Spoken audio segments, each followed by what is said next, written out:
مومنین سے مخاطب ہوں، مسلمانوں سے مخاطب ہوں جن کا قرآن پر ایمان ہے اور جن کا احادیث شریفہ پر یقین ہے۔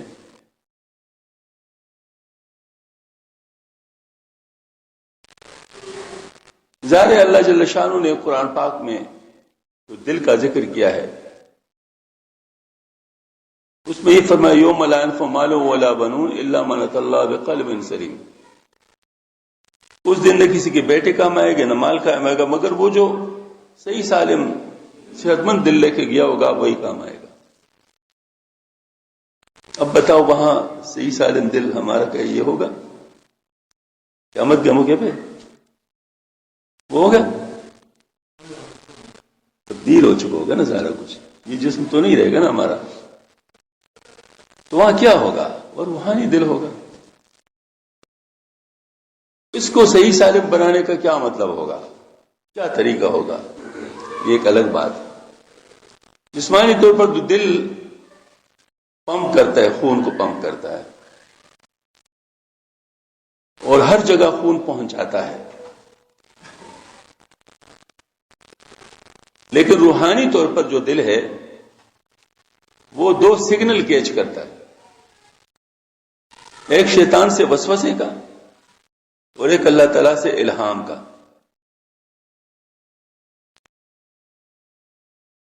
شیطان سے جو سگنل کیچ کرتا ہے اس کے بارے میں احادیث شریفہ میں ہے کہ شیطان انسان کے دل پر ایسے بیٹھا ہوتا ہے جیسے مچھر، اگر وہ غافل ہے تو اس میں وسوسہ ڈال لیتا ہے اور اگر وہ غافل نہیں ہے تو پھر پیچھے ہو جاتا ہے۔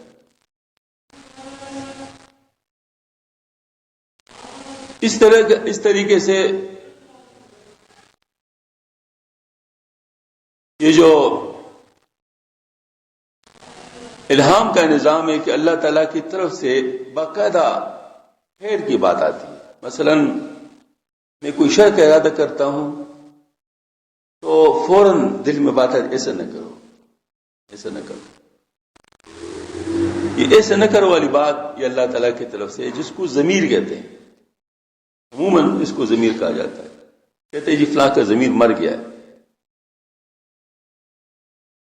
جس چیز کی مخالفت کی جائے اس کا اثر کم ہوتے ہوتے ہوتے ہوتے ہوتے ہوتے ختم ہو جاتا ہے۔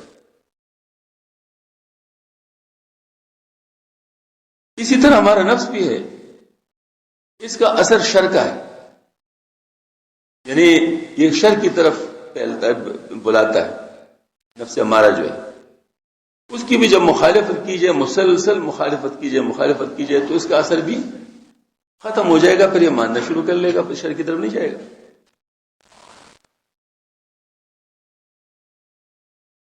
تو اس کا مطلب یہ ہوا کہ ہمارا جو روحانی نظام ہے دل کا، اس میں دو الہام، دو چینل، یہ بہت عام ہے۔ اگر کوئی شخص جو اللہ تعالیٰ کی طرف سے الہام آتا ہے، جیسے ابھی میں نے ذکر کیا، کوئی اس کی نہیں سنتا تو آہستہ کمزور ہو جاتا ہے، کمزور ہوتے ہوتے ہوتے ختم ہو جائے گا۔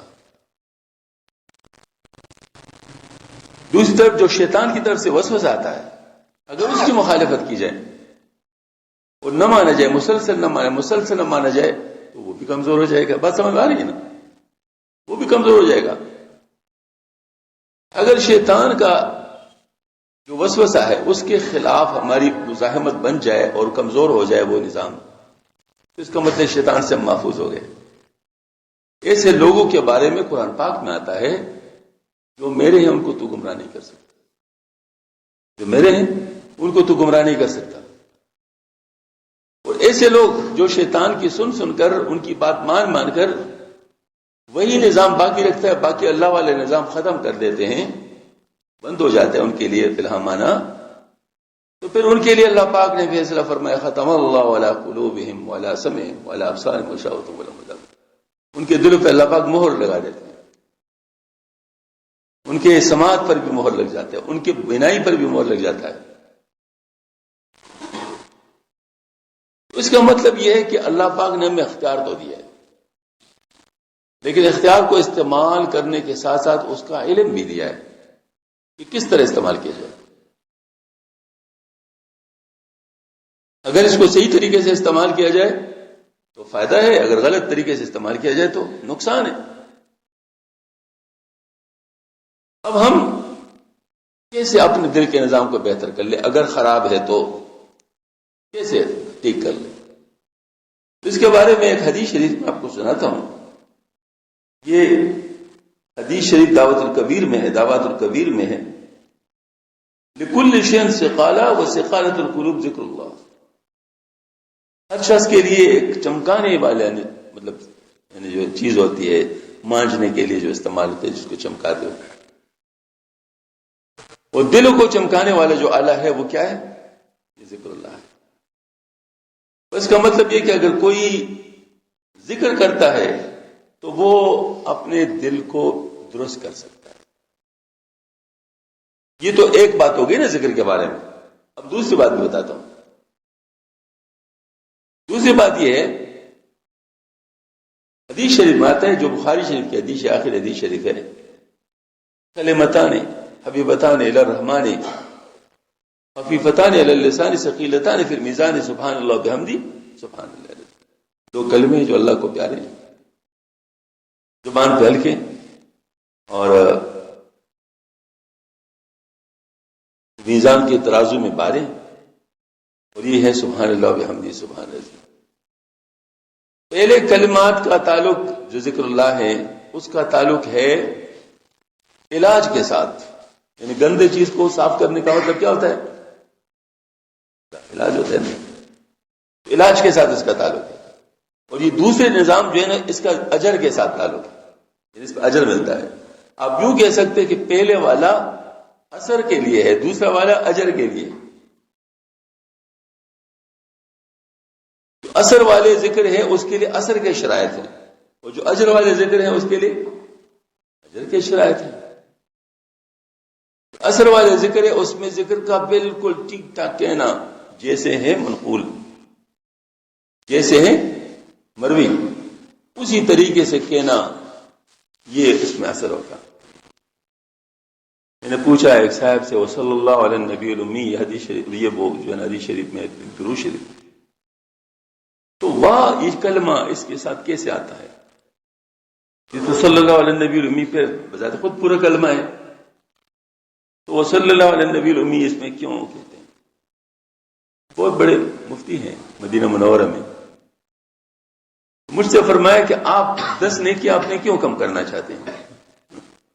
واہ ایک حرف ہے، اس پہ 10 نیکیاں ملتی ہیں، آپ اس کو کیوں کم کرنا چاہتے ہیں؟ اس کا مطلب یہ ہے کہ جتنا الفاظ آپ ادا کریں گے اس کے حساب سے آپ کو اجر ملے گا نا، لیکن وہ مروی ہونا چاہیے، اپنی طرف سے نہیں ہو۔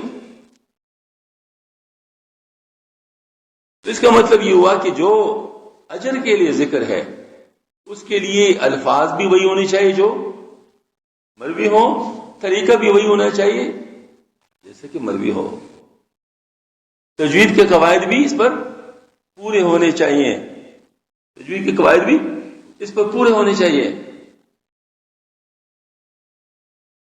یہ ہے اجر کے والے ذکر کا، اجر والے ذکر۔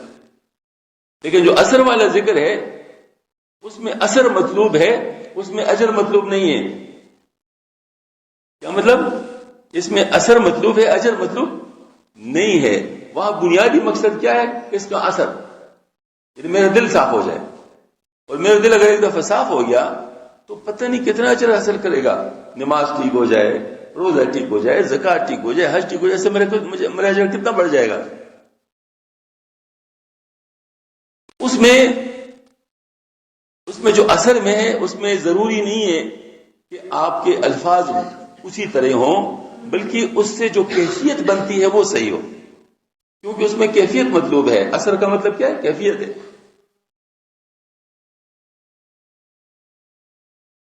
یہ میں نے آپ کو کیوں کہا، یہ ایک سوال اٹھایا گیا ہے۔ ایک قادری سلسلہ میں ایک ذکر ہے ہو کا، ہو کلمہ یہ اس میں ضمیر کا ہے، یعنی وہ اب قرآن میں تو آیا ہے اللہ الذی لا الہ الا ثابت تو ہے، غیر ثابت تو نہیں ہے، اللہ الذی لا الہ الا لیکن ایک صاحب نے سوال اٹھایا، یہ تو جملے میں ہے واللہ الذی لا الہ الا ہو، جملے میں ہے، جملے سے باہر یہ جو ہو ہے تو کیا یہ ذکر کہلائے گا؟ جیسے ہم ذکر کرتے ہیں ہو کا ذکر کرتے ہیں تو کیا یہ ذکر کہلائے گا؟ تو ان کو میرا جواب یہ ہے کہ اگر آپ نے اجر کے لیے کرنا ہے پھر نہیں، اگر آپ نے اجر کے لیے کرنا ہے پھر تو نہیں، لیکن اگر آپ نے اثر کے لیے کرنا ہے تو ہے، کیونکہ اثر کے لیے کیا مطلب وہ بتاتا ہوں۔ ہو سے اس وقت مراد کون ہے؟ ہو سے مراد کون ہے؟ اللہ۔ اب جیسے میں ہو کہتا ہوں تو میرا خیال کس طرف جائے گا؟ اللہ کی طرف جائے گا، تو اللہ کی طرف خیال جانا ہے، بس سمجھ میں آ رہی نا؟ اصل ذکر کیا چیز ہے؟ اصل ذکر تو دھیان ہے، خدا تعالیٰ کا دھیان ہے، مطلب یہ کہ آپ کا ذہن اس طرف چلا گیا، آپ کے خیال میں ہے، آپ کو یاد ہے۔ مجھے اس وقت یاد ہے کہ میں مسجد میں ہوں، کیا میں بار بار کہہ رہا ہوں کہ میں مسجد میں ہوں، مسجد میں ہوں، مسجد میں ہوں، مسجد میں ہوں؟ کبھی کہتا ہوں، لیکن مجھے یاد ہے یا نہیں ہے کہ میں مسجد میں ہوں، اور مسجد کے آداب کا مجھ پہ مطلب ظاہر ہے حکم ہے کہ میں مسجد کے آداب کا خیال رکھوں گا۔ اگر مجھے یاد نہ ہو کہ میں مسجد میں ہوں تو پھر کیا میں مسجد کے آداب کا خیال رکھ سکوں گا؟ نہیں رکھ سکوں گا۔ تو اب میرا جو عمل ہے مسجد کے آداب کا خیال رکھنا، وہ کس چیز کے تابع ہے؟ اس کے یاد ہونے پر کہ مجھے یاد ہے کہ میں مسجد میں ہوں۔ سمجھ میں آ گئی نا بات؟ تو میں اللہ تعالیٰ کا حکم مانتا ہوں، مثلا میں بیع و شراء کرتا ہوں، اب بیع و شراء میں اگر مجھے اللہ یاد ہو تو میں دھوکہ کر سکوں گا، گناہ کر سکوں گا؟ میں نہیں کر سکوں گا، کیونکہ مجھے اللہ یاد ہے۔ اور خدا نخواستہ اللہ کو بھول گیا تو پھر تو کچھ بھی نہیں ہو سکتا، پھر تو بس گناہ کی طرف انسان جا سکتا ہے کہ اوپر تو نفس کے ہی حاوی ہو جائے، نفس اس پہ حاوی ہو جائے گا، شیطان اس پہ حاوی ہو جائے گا اگر اللہ کو بھول گیا۔ تو اس کا مطلب یہ جو اللہ کو یاد رکھنا ہے اس کے لیے الفاظ ہونا ضروری نہیں ہے، جو اللہ کو یاد رکھنا اس کے لیے الفاظ ہونا ضروری نہیں ہے۔ آپ الفاظ کے ساتھ بھی یاد رکھ سکتے ہیں، بلکہ یہ ممکن ہے کہ الفاظ کو یاد رکھنے سے اور ممکن ہے کہ آپ کو اللہ یاد نہ ہو، صرف الفاظ یاد ہو، لیکن جو اس کو الفاظ کا نہیں اللہ کو یاد ہے تو ان کا پورا پورا معاملہ درست۔ سمجھ میں آ گئی یہ بات؟ سمجھ میں آ گئی یہ بات؟ کیوں؟ وجہ کیا ہے کہ بعض دفعہ نام لیتے لیتے صرف نام کی طرف ہی ذہن جاتا ہے، وہ جس کا نام لیتے اس کی طرف ذہن نہیں جاتا۔ ویسے میں آپ کو بتاؤں، کوئی اللہ اللہ اللہ تسبیحات میں لیے اور ٹیلی ویژن دیکھ رہے تو اس کو اللہ یاد ہے؟ اللہ یاد ہے اس کو، لیکن اللہ اللہ کر رہا ہے نا۔ ایک آدمی اللہ اللہ نہیں کر رہا لیکن اس کو اللہ یاد ہے، وہ ٹیلی ویژن دیکھ سکتا ہے۔ سمجھ میں آ گئی نا بات؟ تو اس کا مطلب یہ کہ اثر کے لیے کس چیز کا مطلوب ہے؟ اللہ کا یاد ہونا مطلوب ہے۔ اچھا، جس وقت آپ اللہ کہتے ہیں تو آپ کی پہلی نظر جاتی ہے لفظ اللہ پر، اس کے بعد اگر آپ نے کچھ محنت کی ہے تو لفظ اللہ سے اللہ پہ نظر جائے گا، مطلب خیال جائے گا، جبکہ ہو کا کچھ اپنا معنی ہے ہی نہیں، ہو بذات خود کچھ بھی نہیں، لیکن اس کے ہو کے ساتھ اللہ پاک کا خیال اٹیچ ہے، کیونکہ ہو بذات خود چونکہ کچھ بھی نہیں، تو لہٰذا جیسے میں ہو کہوں گا تو جس سے میرا ہو کا مراد ہوگا، جس طرح میں اشارہ کروں گا فوراً اسی طرف سے جائے گا نا، کسی اور طرف تو نہیں جائے گا۔ اس وجہ سے ہو کا جو ذکر ہمارے حضرات باز کرتے ہیں وہ صرف اس کیفیت کو بڑھانے کے لیے کر رہے ہیں، اللہ کو یاد رکھنے کے لیے کر رہے ہیں، اللہ کی طرف دھیان جانے کے لیے کر رہے ہیں۔ اس میں وہ اجر کا طالب نہیں ہے، اس میں وہ اثر حاصل کرنا چاہتے، اور اس میں اثر ہی مطلوب ہے، اس میں اثر ہی مطلوب ہے۔ یہی اصل میں بات ہے کہ بعض دفعہ جو حضرات ان چیزوں کو نہیں جانتے، بے شک وہ کتنا بڑا عالم کیوں نہ ہو، وہ اس کا صحیح مطلب بیان نہیں کر سکتا، بات سمجھ آ رہی ہے؟ کیوں؟ یہ ایک فن کی چیز ہے، فن اور چیز ہے. اور جیسے مثال کے طور پر گڑی سازی یہ ایک فن ہے. اب ایک بہت بڑے عالم کو گڑی دے دو کہ اس کو ٹھیک کر لے گا، اس کا فن ہی نہیں ہے تو اس کو کیسے جانے گا؟ اور دوسرا آدمی عالم نہیں ہے لیکن گڑی ساز ہے، مطلب اس کا فن جانتا ہے تو اس کو ٹھیک کر لے گا. اسی طرح کوئی ایک شخص ہوگا جو دلوں کا فن جانتا ہے، عالم نہیں ہے، سو مسلمان ہے، فرض درجے کا علم اس کے پاس ہے، اپنے اعمال صحیح کر سکتا ہے، لیکن باقی عالم بڑا عالم نہیں ہے، بخاری شریف نہیں پڑھا رہا، بخاری شریف نہیں پڑھا رہا، مسلم شریف نہیں پڑھا رہا، فقہ نہیں پڑھا رہا، قرآن پاک کا درس نہیں دے رہا، لیکن دل کا ماہر ہے، دل کا ماہر ہے، دلوں کی چیز جانتا ہے. اب اس کے پاس جاؤ گے تو آپ کے دل کا علاج کرے گا، وہ آپ کو بخاری شریف نہیں پڑھائے گا، وہ آپ کو مسلم شریف نہیں پڑھا. اور اگر آپ مسلم شریف ان سے پڑھنا چاہتے ہیں تو ہم کہیں گے آپ بالکل جاہل ہیں. آپ اس کے پاس کیوں گئے؟ بخاری شریف پڑھانے والے نہیں، ان کے پاس چلے جاؤ. جو مسلم شریف پڑھانے والے ان کے پاس چلے جاؤ. ہم سے کوئی مسئلہ پوچھتے ہیں، ہم کہتے ہیں بھائی فلاں مفتی صاحب سے پوچھو، مجھ سے نہ پوچھو، میں مفتی نہیں ہوں، میں مفتی نہیں ہوں، کیونکہ مجھ سے آپ پوچھیں گے تو اس کا کوئی ویلیو نہیں ہوگی. مفتی کی بات کی ویلیو ہے نا اس مسئلے میں، ان سے پوچھو. لیکن اگر تربیت کرنا چاہتے ہو تو پھر اگر مفتی شیخ نہیں ہے تو شیخ سے مفتی سے تربیت نہ کرواؤ، کیونکہ اس چیز کو جانتا نہیں ہے، اس فن کو نہیں جانتا. ٹھیک ہے مسئلے جانتا ہے، مسئلے سے پوچھا کرو، مسئلے سے پوچھا کرو، لیکن اسے اپنی تربیت نہ کراؤ، کیونکہ تربیت کا فن وہ نہیں جانتا. یہ اصل میں بنیادی چیز ہے جو بعض لوگ نہیں جانتے، جس کی وجہ سے ان کو کنفیوژن ہوتی ہے.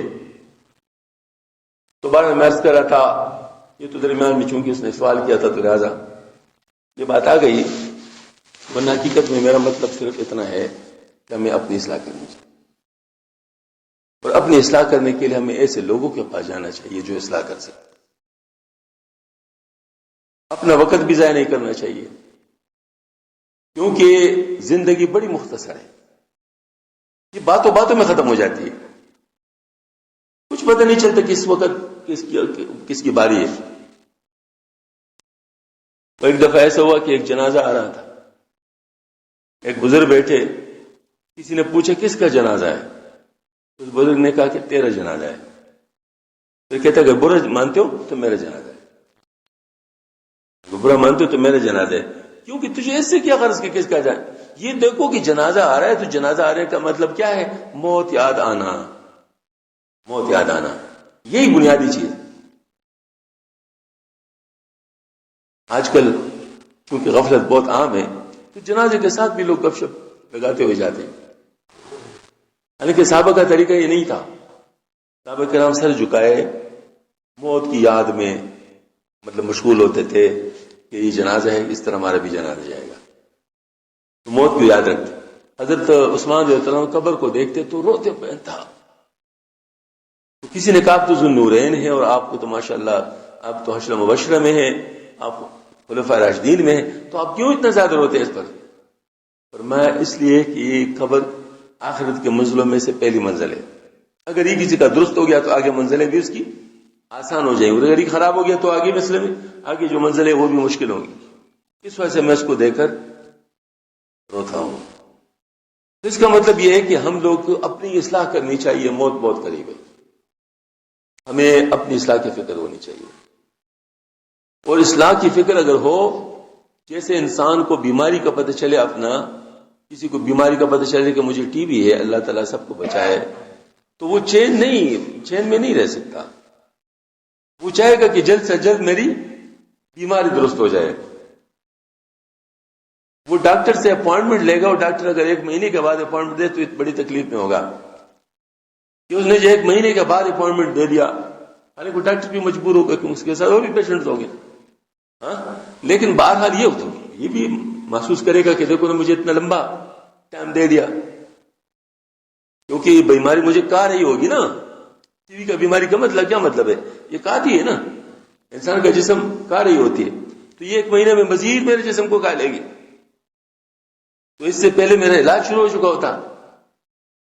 اب یہ جس وقت انسان پہ بیماری مطلب جو ڈاکٹر کے پاس جاتا ہے تو تو ڈاکٹر کی طرف کتنی توجہ سے دیکھتا ہے. وہ جو لکھتا ہے وہ لے جا کر کیمسٹ کی دکان کو دیتا ہے, وہ اس کو مطلب دوائی دیتا ہے تو اس کو محفوظ رکھتا ہے, کیونکہ اس میں چانس نہیں ہو سکتا کہ آپ اس میں ناغہ کریں. اس میں آپ کو روزانہ کھانی ہوتی ہے وہ دوائی.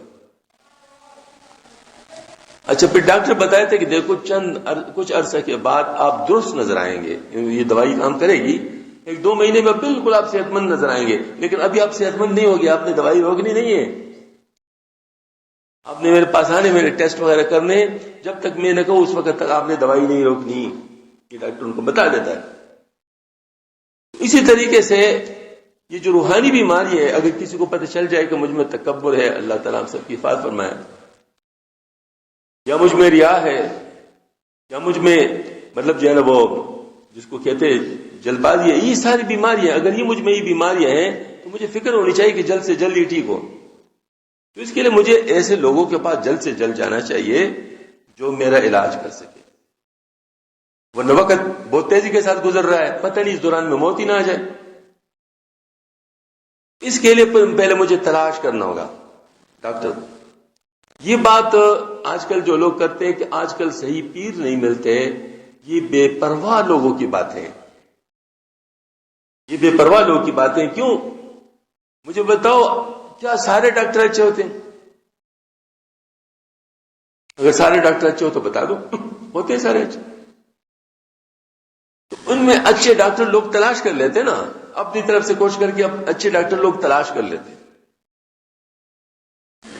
تو اسی طریقے سے ہمیں بھی ان میں اچھے تلاش کرنے چاہیے. حضرت مولانا روم حسین نے ایک عجیب نقطے کی بات بتائی ہے اور فرمایا کہ کرے سکے, اچھا کوٹے سکے جو بازار میں چلتے ہیں, یہ اس بات کا ثبوت ہے کہ کرے سکے بھی موجود ہے. کرے سکے بھی موجود ہے, کیونکہ اگر کرے سکے بالکل ختم ہو جائے تو کون کوٹے سکے لے گا؟ وہی تو کوٹے ہیں.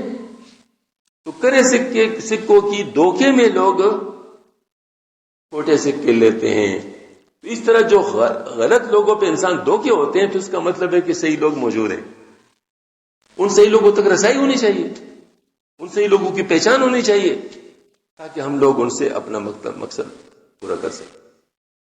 اس کے لیے پھر میں عرض کرتا ہوں کہ کچھ نشانیاں ہیں, ان نشانیوں کو تلاش کرنا چاہیے, اور بہت آسان ہے, کوئی مشکل نہیں ہے, ثابت شدہ باتیں ہیں. نمبر 1, پہلی بات یہ ہے, مجھے بتاؤ ایک بد عقیدہ شخص سے آپ اپنی اصلاح کروا سکتے ہیں؟